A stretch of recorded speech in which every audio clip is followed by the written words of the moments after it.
जय श्री कृष्ण। राधे राधे दोस्तों, आप सभी का दिन शुभ और मंगलमय हो। आप सभी पर भगवान विष्णु जी की कृपा सदा सर्वदा बनी रहे। आज की वीडियो में आप सभी सुनेंगे वैशाख मास महात्म्य का अंतिम अध्याय। तो आप लोग वीडियो को पूरा जरूर देखिएगा। वीडियो पसंद आए तो लाइक भी अवश्य कीजिएगा। तो आइए आज का अध्याय शुरू करते हैं। अध्याय शुरू करने से पहले भगवान विष्णु जी के श्री चरणों का ध्यान करते हैं, फिर सुनते हैं आज की कथा। तो सभी लोग मिलकर प्रेम से बोलिए भगवान विष्णु जी की जय। प्रिय श्रोताओं, आज के अध्याय में जैमिनी जी कहते हैं कि इसके बाद राजा इंद्रदुम्न ने मन ही मन आश्चर्य से चकित होकर श्री ब्रह्मा जी से पूछा कि हे भगवान, यज्ञ के अंत में भगवान विष्णु ने वैसे ही काष्ठ निर्मित स्वरूप धारण किए थे जो रथ पर विराजमान थे। आपने मंदिर के भीतर भी उन्हीं विग्रहों के रूप में भगवान की प्रतिष्ठा की है। पहले आकाशवाणी ने भी मुझसे यही कहा था कि इस अपुरुषय वृक्ष से भगवान 4 स्वरूपों में अभिव्यक्त होंगे, परंतु इस समय यह एक सच्चिदानंद घन ब्रह्म रूप में प्रतिष्ठित दिखाई देते हैं। प्रभु, अगर आप मुझे इस रहस्य को सुनने का अधिकारी समझते हैं तो कृपया ठीक ठीक बताइए। तब ब्रह्मा जी कहने लगे कि राजन, यह काष्ठ की मूर्ति है, अर्थात लकड़ी की मूर्ति है। ऐसा सोचकर तुम्हारे मन में इसके प्रति साधारण प्रतिमा बुद्धि ना हो।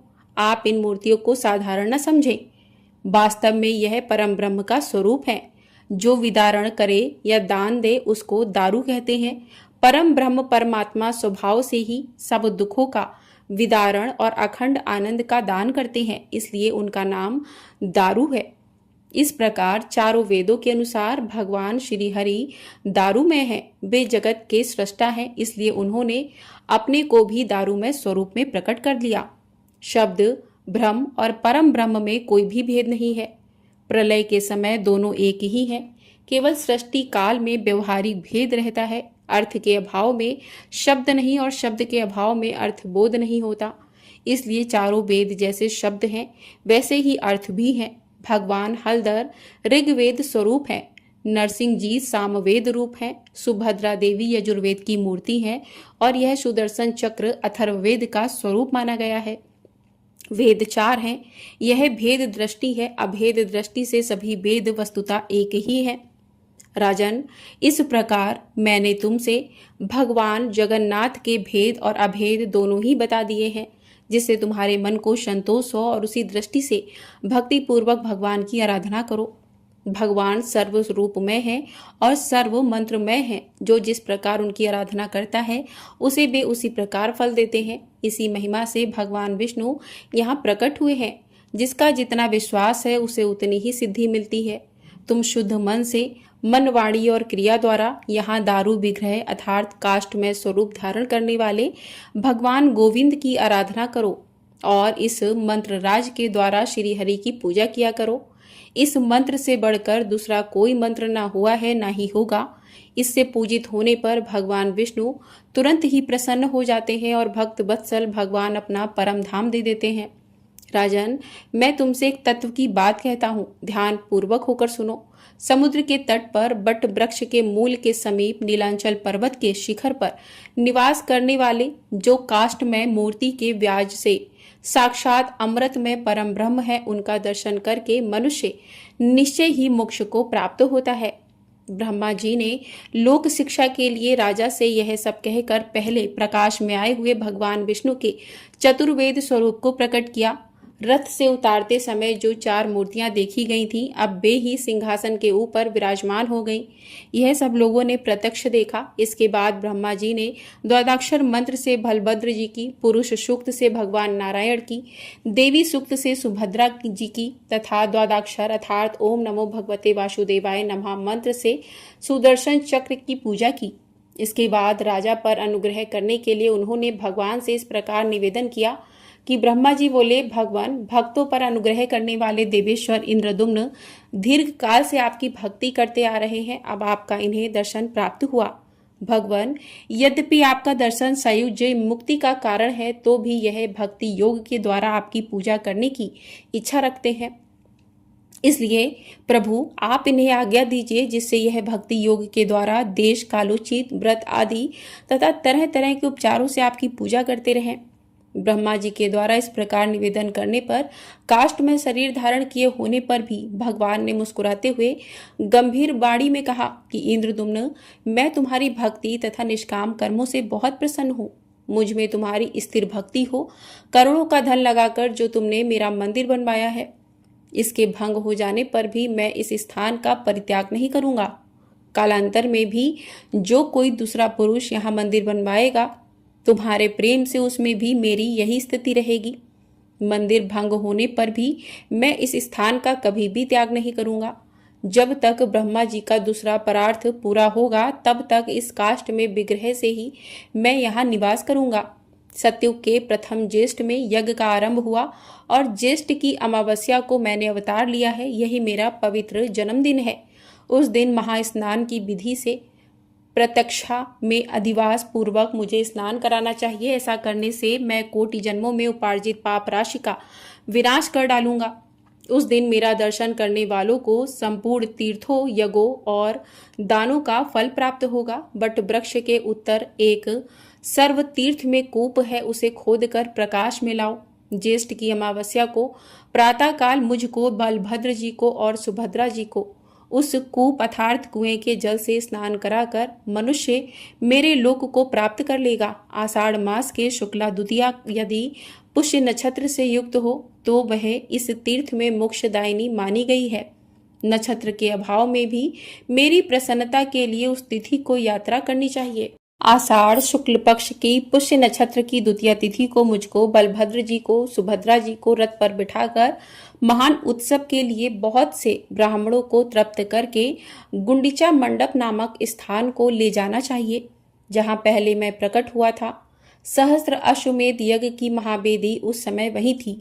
उस पे बढ़कर पवित्र स्थान इस पृथ्वी पर दूसरा नहीं है। जैसे ब्रह्मा जी के अनुरोध से और तुम्हारे बनवाए हुए इस महामंदिर से इस समय यह नीलांचल का शिखर मेरी अत्यंत प्रसन्नता का कारण हो रहा है, ठीक उसी प्रकार नरसिंह क्षेत्र में तुम्हारे यज्ञ की वह महावेदी और मेरी उत्पत्ति का वह मंडप मुझे अत्यधिक प्रसन्नता देने वाला है। मैं बहुत समय तक वहां स्थित रहा हूँ, इसलिए उस पर मेरा बहुत प्रेम है। मैं यहाँ तुम्हारी भक्ति से सदैव स्थित रहूंगा। मेरे उत्थान अर्थात हरिबोधनी एकादशी, मेरे शयन अर्थात हरिशयनी एकादशी, मेरे करवट बदलने अर्थात भाद्रपद शुक्ला परिवर्तनी एकादशी, मेरे मार्ग प्रवारण तथा पुष्प स्नान का महोत्सव करें। फाल्गुन की पूर्णिमा को मेरे लिए दो सब करना चाहिए। जो दोला में दक्षिणाभिमुख पूजित हुए मेरा दर्शन करते हैं, वे ब्रह्म हत्या आदि सभी पापों से मुक्त हो जाते हैं। मुनियों ने पूछा कि महर्षि इंद्रदुम्न ने भगवान लक्ष्मीपति के जन्म स्नान का उत्सव किस विधि से किया। इसके अलावा भगवान के अन्य सभी उत्सवों का भी विधि पूर्वक वर्णन कीजिए। तब मुनि ने उनकी प्रसन्नता के लिए सारा वृत्तांत उनसे विधि पूर्वक कह सुनाया। यह सारा वृत्तांत जानने के बाद मुनियों ने पूछा कि भगवान विष्णु भक्त राजा इंद्रदुम्न ने मंदिर की प्रतिष्ठा के बाद कौन सा कार्य किया। जैमिनी जी कहने लगे कि साक्षात ब्रह्म स्वरूप जगन्नाथ जी से वरदान पाकर राजा इंद्रदुम्न ने अपने आप को कृतार्थ माना। भगवान की आज्ञा के अनुसार उन्होंने पुण्य और मोक्ष प्रदान करने वाली संपूर्ण यात्राएं करवाईं। अनेक प्रकार के उपचारों से जगत गुरु श्री हरि जी की नाना प्रकार से पूजा की। राजा गाल श्वेत को भगवान की आज्ञा भली भांति समझाकर धर्म और न्याय से युक्त होकर यह कहा कि राजन, तुम बहु श्रुत विद्वान हो, धर्म में तुम्हारी निष्ठा है, भगवान में भी मन, वाणी और क्रिया द्वारा तुम्हारी बड़ी भक्ति है। भगवान श्री हरि किसी एक के उपदेश के लिए अनुशासन नहीं करते, बल्कि वे तो समस्त चराचर के गुरु हैं और संपूर्ण विश्व इनका शिष्य है। मुझ पर अनुग्रह करने के लक्ष्य से अवतरित हुए भगवान जगन्नाथ यहाँ दीन दुखियों के उद्धार के लिए सदैव निवास करेंगे। तुम भक्ति और श्रद्धा के साथ इनकी आज्ञा के पालन में लगे रहो। यह साधारण काष्ठ की प्रतिमा है, ऐसी व्यवहारिक बुद्धि से इन्हें कभी मत देखो, बल्कि यह तो साक्षात जगदीश्वर है। इनके मंदिर प्रवेश काल में तीनों लोकों के निवासी इस पृथ्वी पर आ गए थे। यह तो तुमने प्रत्यक्ष देख लिया। ब्रह्मादि सभी देवता एक ही साथ यहाँ पधारे थे। काष्ठ स्वरूप धारण करने वाले यह साक्षात चराचरमय श्री विष्णु जी हैं। इन्हें पृथ्वी पर प्राप्त कल्प वृक्ष ही समझो। यह सभी कामनाओं को देने वाले हैं। इनकी उपासना करके जो जैसी कामना रखता है वैसा ही फल प्राप्त कर लेता है। यह अंधकार से परे अनिर्वचनीय ज्योति स्वरूप है। शरण में आए हुए दीन जनों का जैसा उपकार यह भगवान विष्णु करते हैं, वैसा माता पिता, मित्र, पत्नी और पुत्र कोई भी नहीं कर सकता। इसलिए भोग और मोक्ष दोनों फलों को देने वाले इन जगदीश्वर का तुम दर्शन करो और पूर्वावासियों तथा प्रजाओं के द्वारा भगवान की तरह तरह की यात्राओं को भली भांति संपन्न करते रहो। राजन, सभी राजाओं के लिए धर्म का मार्ग एक सा ही है।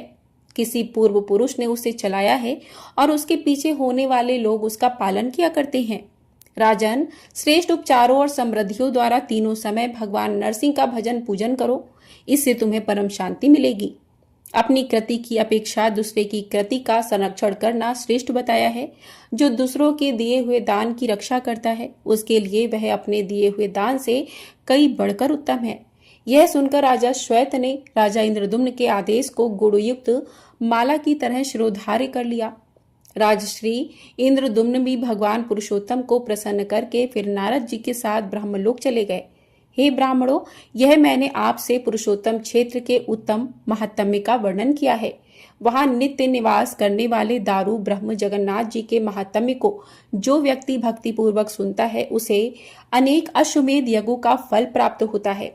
स्वामी कार्तिकेय जी के बताए हुए अर्धोदय योग की अपेक्षा इस विष्णु महात्म्य के कीर्तन का पुण्य कई अधिक है। जो प्रतिदिन प्रातः काल इसको सुनता है, उसके लिए यह धन, यश, आयु, पुण्य तथा संतान की वृद्धि करने वाला है।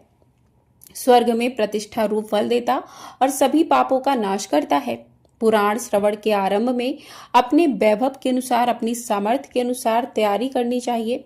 पहले संकल्प करके पुराण पाठ सुनने के लिए अति सुंदर आभूषणों तथा वस्त्र, चंदन और माला आदि के द्वारा विधि पूर्वक ब्राह्मण का वरण करें। वह ब्राह्मण शुद्ध कुल में उत्पन्न हो, किसी अंग से हीन ना हो, शांत स्वभाव वाला हो, अपनी ही शाखा को मानने वाला और अपना पुरोहित हो तथा सब शास्त्रों के अर्थ को यथार्थ रूप से जानने वाला हो।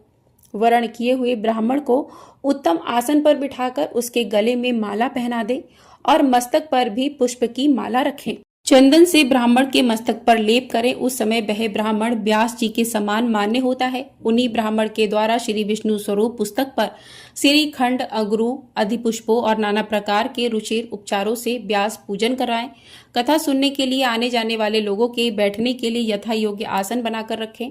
स्वयं उत्तम आसन पर बैठकर शांत मन से कथा सुने अथवा झाड़ बुहार कर शुद्ध किए हुए स्थान से सबके साथ बैठें। व्यास जी के आगे ऊंचे आसन पर ना बैठें। स्नान करके 2 शुद्ध वस्त्र धारण करें। आचमन करके शरीर में यथा स्थान तिलक करें और प्रसन्नता पूर्वक मन से भगवान विष्णु का ध्यान करते हुए फिर कथा में विश्वास करें। पुराण कथा सुनते समय किसी भी पाखंडी आदि से बातचीत, व्यर्थ की बकवास और सभी प्रकार की चिंताओं को त्याग देना चाहिए। इस विधि से प्रतिदिन प्रसन्नता पूर्वक कथा सुने। पाठ समाप्त होने पर बार बार करताल आदि बजाकर, तालियां बजाकर जय श्री कृष्णा, जय जगन्नाथ, हे हरे इन नामों का कीर्तन करें। कीर्तन इतने उच्च स्वर से होना चाहिए कि आकाश में भी उसकी गूंज उठ जाए। इस प्रकार से भगवान विष्णु की प्रसन्नता के लिए प्रतिदिन कीर्तन करना चाहिए। इसके बाद कथा समाप्ति होने पर भगवान विष्णु की प्रसन्नता के लिए बड़ी भक्ति के साथ वस्त्र, माला, चंदन और आभूषण आदि की विशेष व्यवस्था करके व्यास जी के समान माननीय आचार्य जी को विभूषित करें और अपनी शक्ति के अनुसार विधि पूर्वक दक्षिणा दें। दक्षिणा ऐसी होनी चाहिए जिससे आचार्य को संतोष हो जाए। शांति कर्म, पौष्टिक कर्म, व्रत बंध, विवाह आदि कर्म, मोक्ष साधक कर्म, पुराण श्रवण, यज्ञ आदि का अनुष्ठान, दान और अनेक प्रकार के व्रत, यह यदि दक्षिणाहीन हो तो निष्फल हो जाते हैं। इसके बाद यथाशक्ति तैयार कराए हुए अन्न से ब्राह्मणों को भोजन कराएं। मुनिवरों, इस प्रकार आप लोगों से पुराण श्रवण की यह सांगोपांग विधि मैंने बताई है। मुनि बोले कि अहो, हमारा महान सौभाग्य है कि पाप राशि का नाश करने वाली यह पुराण श्रवण का फल हमने आपके मुखार बिंद से सुना। मुनि, इस समय इसके फल की प्राप्ति के लिए हम आपको यथाशक्ति दक्षिणा देते हैं, इसे आप प्रसन्नता पूर्वक ग्रहण करें। ऐसा कहकर उन अकिंचन मुनियों ने संविदा, कुशा, पुष्प, फल और अक्षत आदि जैमिनी जी को देकर बड़े हर्ष के साथ फिर पुरुषोत्तम क्षेत्र को प्रस्थान किया। तो प्रेम से बोलिए भगवान विष्णु जी की जय, भगवान श्री जगन्नाथ जी की जय। तो इसी के साथ आज वैशाख मास की सभी कथाएं पूर्ण हो गई हैं। तो प्रिय श्रोताओं, जिन्होंने भी वैशाख मास के नियमों का पालन किया या नियमित रूप से कथाएं सुनी है, उन्हें अब वैशाख मास के अंतिम दिन क्या करना चाहिए, तो चलिए आपको बताते हैं। हो सकता है कि आप में से कुछ लोगों ने वैशाख मास स्नान का संकल्प लिया हो, हर दिन व्रत रखा हो, अपनी सामर्थ्य के अनुसार दान दक्षिणा दी हो, कथा सुनी हो या सुनाई हो, या भगवान विष्णु का इस वैशाख मास में पूजन किया हो, तो उनके लिए वैशाख मास का अंतिम दिन यानी वैशाख पूर्णिमा बहुत ही विशेष होती है। इस कुछ दिन आपको कुछ ऐसे काम तो जरूर करने चाहिए ताकि पूरे महीने का पुण्य आपको एक ही दिन में प्राप्त हो सके। तो सबसे पहले मासिक नियमों का समर्पण करना चाहिए यानी उद्यापन करना चाहिए सच्ची भक्ति भाव से, और अंत में भगवान विष्णु का पूजन करके हाथ जोड़कर कहना चाहिए कि हे प्रभु, मैंने जो भी नियम पूजन कथा व्रत या सेवा पूरे वैशाख मास में की है वह आज आपके चरणों में अर्पित है। मेरे सभी दोषों को क्षमा करें और मुझ पर अपनी कृपा दृष्टि सदैव बनाए रखें। और उद्यापन के रूप में आप किसी ब्राह्मण या किसी योग्य व्यक्ति को, निर्धन जरूरतमंद व्यक्ति को आप दक्षिणा, भोजन, वस्त्र, फल, शक्कर, गुड़, जल का पात्र, चप्पल या पंखा देकर उनका आशीर्वाद प्राप्त कर सकते हैं। इसके अलावा वैशाख पूर्णिमा के दिन आपको दीप दान करना चाहिए। अपने घर के मुख्य द्वार पर एक दिया उत्तर दिशा की तरफ मुंह करके, जहां मां लक्ष्मी जी का वास माना जाता है, एक दिया दक्षिण दिशा की तरफ मुंह करके, क्योंकि दक्षिण दिशा यम देवता की है और पितरों की दिशा मानी गई है, और एक दिया तुलसी जी के पौधे के नीचे, एक दिया पीपल के पेड़ के नीचे। इसके अलावा आसपास के मंदिर में भी आप दीपक जला सकते हैं। तो प्रिय श्रोताओं, आप सुनिए श्री तुलसी चालीसा। श्री तुलसी महारानी करो विनय सिरनाए, जो मम हो संकट बिकट दीजे मात नशाए। नमो नमो तुलसी महारानी, महिमा अमित न जाए बखानी। दियो विष्णु तुमको सन्माना, जग में छायो सुवस महाना। विष्णु प्रिय जय जयति भवानी, त्यू लोक की हो सुख खानी। भगवत पूजा कर जो कोई, बिना तुम्हारे सफल न होई। जिन घर तब नहीं होए निवासा, उस पर करे विष्णु नहीं वासा। करे सदा जो तब नित सुमिरन, तेहि के काज होए सब पूरन। कार्तिक मास महात्म तुम्हारा, ताको जानत सब संसारा।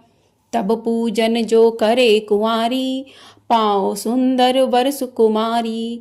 कर जो पूजन नित प्रति नारी, सुख संपत्ति से होई सुखारी। वृद्धा नारी करे जो पूजन, मिले भक्ति होवे पुलकित मन। श्रद्धा से पूजे जो कोई, भवनिधि से तर जावे सोई। कथा भागवत यज्ञ करावे, तुम बिन नहीं सफलता पावे। छायो तब प्रताप जग भारी, ध्यावत तुम्है सकल चितधारी। तुम्है मात यंत्रन तंत्रन, सकल काज सिद्धि होवे क्षण भर में। औषधि रूप आप हो माता, सब जग में तब यश विख्याता। देव ऋषि मुनि और तपधारी, करत सदा तब जय जयकारी। वेद पुराण तब यश गाया, महिमा अगम पार नहीं पाया। नमो नमो जय जय सुख करनी, नमो नमो जय जय दुख निवारणी। नमो नमो सुख संपत्ति देनी, नमो नमो अग घाटन छेनी। नमो नमो भक्तन दुख हरनी, नमो नमो दुष्टन मद छेनी। नमो नमो भव पार उतारनी, नमो नमो परलोक सुधारनी। नमो नमो निज भक्त उबारनी, नमो नमो जन काज सवारनी। नमो नमो जय कुमति नशावनी, नमो नमो सुख उपजावनी। जयति जयति जय तुलसी माई, ध्याओ तुमको शीश नवाई। निज जन जानि मोहि अपनाओ, बिगड़े कर कारज आप बनाओ। करूँ विनय मैं मात तुम्हारी, पूर्ण आशा करो हमारी। शरण चरण कर जोरी मनाऊं, निश दिन तेरे ही गुण गाऊं।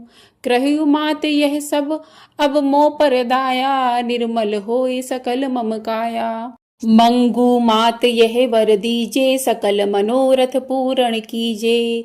जनु नहीं कुछ नेम अचारा, क्षमो मात अपराध हमारा। बरह मास करे जो पूजा, ता सम जग में और न दूजा। प्रथम ही गंगा जल मंगवावे, फिर सुंदर स्नान करावे। चंदन अक्षत पुष्प चढ़ावे, धूप दीप नैवेद्य लगावे। करे आचमन गंगा जल से, ध्यान करे हृदय निर्मल से। पाठ करे फिर चालीसा की, स्तुति करे मात तुलसा की। यह विधि पूजा करे हमेशा, ताके तन नहीं रहे कलेशा। करे मास कार्तिक का साधन, सोबे नित पवित्र सिद्ध हुई जाही। है यह कथा महासुखदाई, पढ़े सुने सो भव तर जाई। तुलसी मैया तुम कल्याणी, तुम्हारी महिमा सब जग जानी। भाव न तुझे माँ नित नित ध्यावे, गा गा कर माँ तुझे रिझावे। यह श्री तुलसी चालीसा पाठ करे जो कोय, गोविंद सो फल पावई जो मन इच्छा होए। प्रेम से बोलिए तुलसी मैया की जय। तुलसी चालीसा पाठ पूर्ण हुआ। अब करते हैं तुलसी माता की आरती। जय जय तुलसी मैया, मैया जय तुलसी मैया। सब जग की सुखदाता, सबकी वरदाता। मैया जय तुलसी माता। सब योगों से ऊपर, सब रोगों से ऊपर। रज से रक्षा करके सबकी भव त्राता। मैया जय तुलसी माता। बटुपुत्री है श्यामा, सूरबल्ली है ग्राम्या। विष्णु प्रिय जो नर तुमको सेवे, सो नर तर जाता। मैया जय तुलसी माता। हरि के शीश विराजत, त्रिभुवन से हो वंदित। पतित जनों की तारणी तुम हो विख्याता। मैया जय तुलसी माता। लेकर जन्म विजन में आई, दिव्य भवन में। मानव लोक तुम्ही से सुख संपत्ति पाता। मैया जय तुलसी माता। हरि को तुम अति प्यारी, श्याम वर्ण सुकुमारी। प्रेम अजब है उनका, तुमसे कैसा नाता। मैया जय तुलसी माता। हमारी विपद हरो तुम, कृपा करो माता। मैया जय तुलसी माता। जय जय तुलसी माता। मैया जय तुलसी माता। सब जग की सुखदाता, सबकी वरदाता। मैया जय तुलसी माता। प्रेम से बोलिए तुलसी माता की जय।